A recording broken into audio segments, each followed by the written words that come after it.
Hi, Mystery Recapped here. Today, I'm going to explain a horror mystery movie called The Vault. Spoilers ahead. Watch out and take care.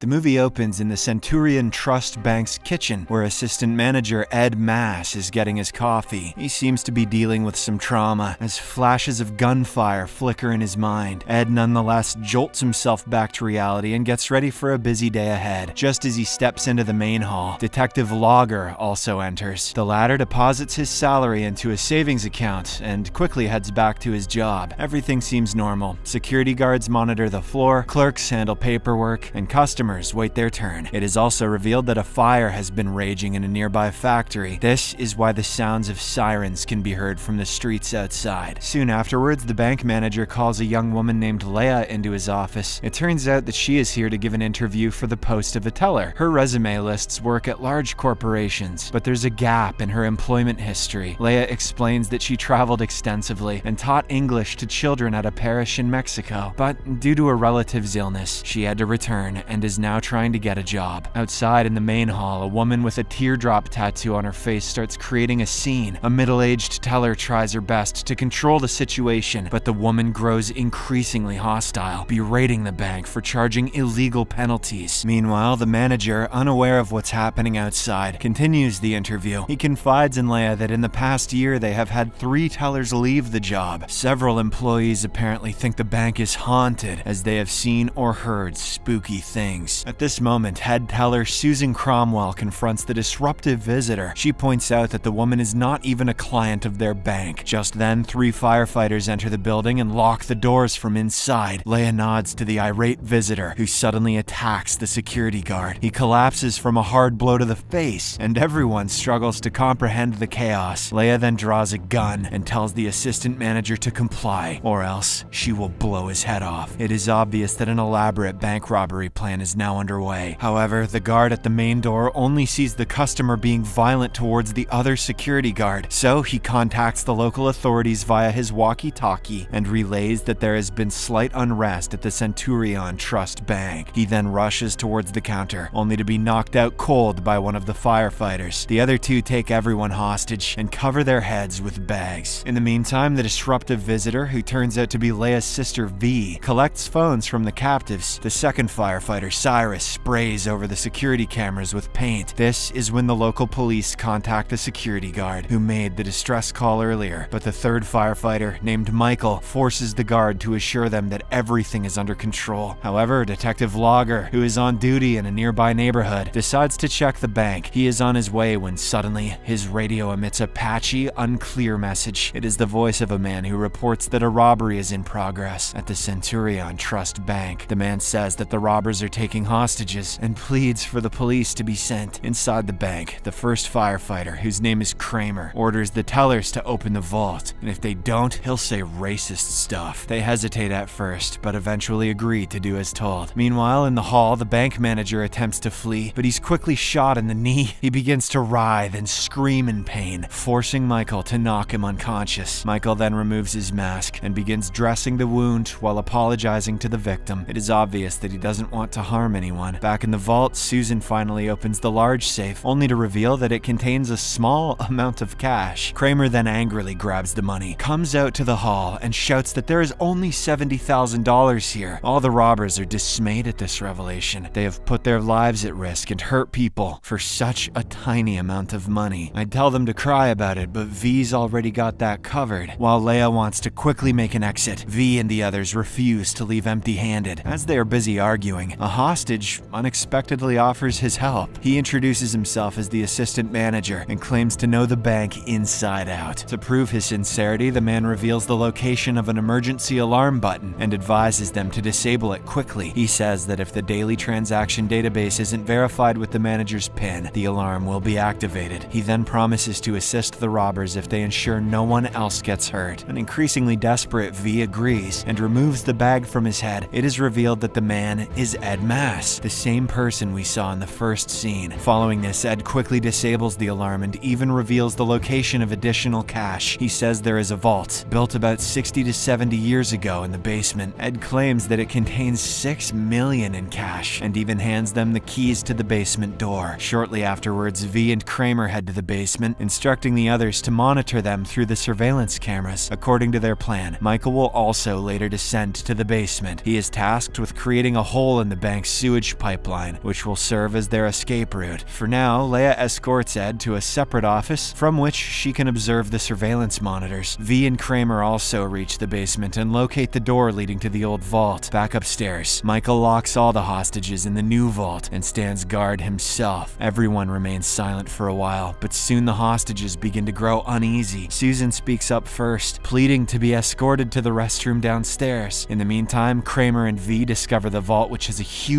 metal door fitted with wheel locks. Kramer admits that it will take at least 20 minutes to break through it. V thus steps away to explore the basement, while he begins working on the door. Suddenly, the building's lights start to flicker, but nobody pays too much attention to that. Leia asks Cyrus to keep an eye on Ed while she checks on the other hostages. She also takes a peek outside and notices police cars parked in front of the bank. Meanwhile, Michael escorts Susan to the restroom, and she tries to engage him in conversation, but he is too nervous to talk to her and simply stands nearby. In the basement, Kramer diligently works on the vault door, and it begins to yield. As for V, she is still exploring the basement when she notices a human-like figure in one of the old storage rooms. Elsewhere, Michael is bringing Susan back to the new vault when Leia sees him. She scolds him for deviating from the plan and orders him to stick to the schedule. Michael thus heads downstairs to another part of the basement to cut into the pipeline for their escape route. On his way down, he comes across V, who looks to be perturbed by something. She reveals that she saw something or someone downstairs, which made her feel uneasy. V then heads upstairs, leaving Michael to prepare their escape way. Moments later, Cyrus takes over guarding the hostages while the sisters monitor Kramer's progress in the basement. He seems to have successfully unlocked the vault, but the lights suddenly go out. Kramer, who is about to enter the vault, notices two figures with filthy bags over their heads in the corridor. The number of figures before him multiplies just as the flickering lights grow more intense. On the other hand, Leia and V, who are watching through the surveillance monitor, witness a different scene. They can see no one but Kramer, who now appears to be searching for his weapon. The sisters watch in horror as Kramer is dragged into an old storage room. Michael, who is also in the basement, hears his blood-curdling screams moments later. Confused by what's happening, Leia asks Cyrus to count the number of hostages. The lights flicker again, and the door of the new vault slams shut. This means that the hostages, as well as Cyrus, are now trapped inside. Rather spookily, the door from the main hall to the basement also gets locked. As the two sisters try to open it up, Cyrus begins to see something strange inside the new vault. He notices a person in a white mask among the captives, prompting him to grab his shotgun. Soon after, a group of captives in filthy bags appears out of nowhere and advances on him. The person in the white mask then shoves the shotgun into Cyrus's mouth. Similarly, in the basement, several unknown figures begin to repeatedly stab Kramer. These ghosts have guns and knives. In the main hall, the lights come back on, and V finally manages to open the door. Leia, on the other hand, goes to check the new vault and comes across a strange sight. Cyrus is nowhere to be seen, but the hostages are seated exactly as before. Back in the basement, Michael discovers Kramer tied to a chair with his eyes brutally gouged out. He seems to be pleading with someone, begging them not to do something, but seconds later, he suddenly grabs his drill and punctures his own skull. Upstairs, Leia is confronting Ed when the phone abruptly rings. She answers, and Detective Logger, who is on the other side, demands to speak to whoever is in charge. Leia responds that she will leave all the hostages in 30 minutes if the police don't do anything stupid. She then tries to determine who tipped off the police and concludes it must have been the head teller, Susan. Following this, Leia goes to Susan and inquires about what's happening in the basement. She wants to know if it's something supernatural or just a a trap. Although hesitant at first, Susan eventually opens up and recounts an incident from 1982. Apparently, a deranged man tried to rob the bank and held all the employees hostage for days, but the police refused to comply with his demands, and the robber thus made the employees shoot each other. Ever since that incident, no one goes to the basement of the bank, not even the security guards. Obviously, Leia doesn't believe the story and threatens to disfigure Susan. Couldn't you just hurt me? No, I'm gonna disfigure you! This tense moment is interrupted by Michael, who seems to be shaken. He tells Leia about Kramer's death and insists they leave as soon as possible, as something is wrong with this bank. At this moment, V also appears with a bag full of money. Leia quickly informs her about Kramer's death and the police presence outside. She then examines the cash, but shockingly finds that every single one of them is from 1982. Well, that makes sense if no one's gone down there since then. Why's that a twist? Realizing that the situation is spiraling out of control, Leia interrogates the guard. She is trying to understand the scenario outside and what the police will do next, but the guard advises her to release the hostages and save herself. Following this, Leia heads back to the office where she had interrogated Susan. Before she can ask anything, she notices the indicator for an outgoing call on the office phone. She picks up the receiver and hears a distress call from someone. A patchy, unclear male voice reports that a robbery is underway at the Centurion Trust Bank. This is exactly the same call that Detective Logger had heard earlier. Meanwhile, Michael returns to the basement and finishes cutting into the pipeline. He is wrapping up his work when suddenly he hears someone nearby crying for help. Michael rushes towards the sound and finds an injured woman on the floor, but she unexpectedly transforms into a charred corpse and reaches out toward him. A terrified Michael has no option but to flee from the spot. Sometime later, V heads downstairs and sees Michael pouring gasoline on the floor. He pleads with her to escape the bank, but refuses to leave himself. A visibly emotional V then hugs him tightly and finds the exit, while Michael sets the corridor on fire. He is attempting to block the escape route from the ghostly pursuers, but also unwittingly activates the fire alarm. Upstairs, Ed tells Leia that now the police will be forced to come in. He begs her to let all the hostages go, and rather surprisingly, Leia obliges. She releases the assistant manager and hands him a knife to free the other hostages. Leia then grabs the bag of money and heads to the basement. The bank's security officer begs her not to go down there, but she ignores his warnings. Shortly afterwards, police storm the building and fire at the escaping Leia. She falls on the staircase, injuring her leg, but continues towards the pipeline. On the other hand, all the hostages flee, except the assistant manager Ed, who silently stands there. As Leia reaches the pipe opening, she suddenly hears Michael's voice and heads to the old vault, but the doors begin to close and now she's trapped with several ghosts who have filthy bags on their heads. Just when all hope seems to be lost, Michael arrives in the nick of time to pull her out. He then tells her to run and stays behind to hold off the ghosts. Michael,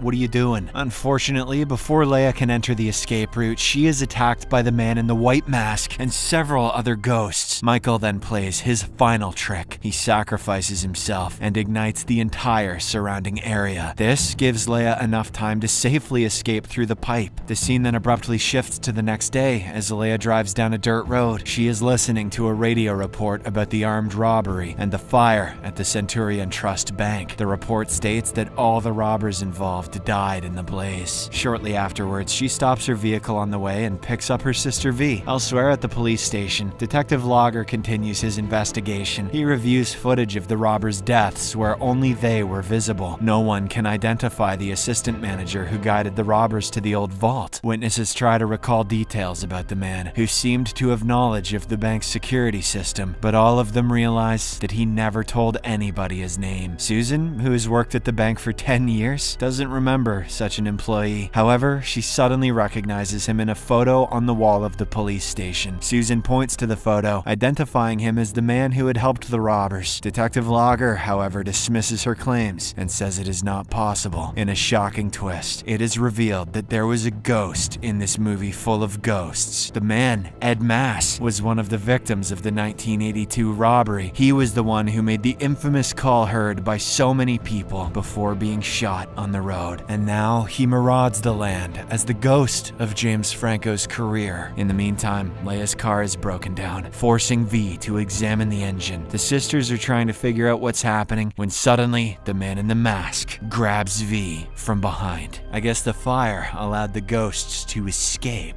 Subscribe for more videos like this, turn on notifications, and leave a like to help the channel out. Thank you for watching.